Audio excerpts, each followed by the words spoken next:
காதலர் ஒருவர் உணர்வை மற்றவர் பகிர்ந்து கொள்ள வல்லவர்.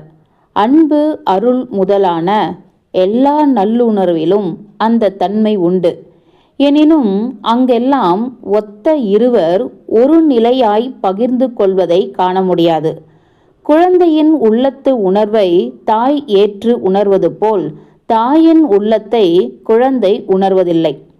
அன்னப்பறவையின் துயரை புத்தர் ஏற்று உணர்ந்ததைப் போல் புத்தரின் உணர்வை அன்னம் உற்றதில்லை. காதலரின் வாழ்வில் மட்டுமே இருவர் ஒத்த நிலையில் நின்று ஒருவர் உணர்வை மற்றவர் ஏற்றுக்கொள்ளும் சிறப்பு உள்ளது.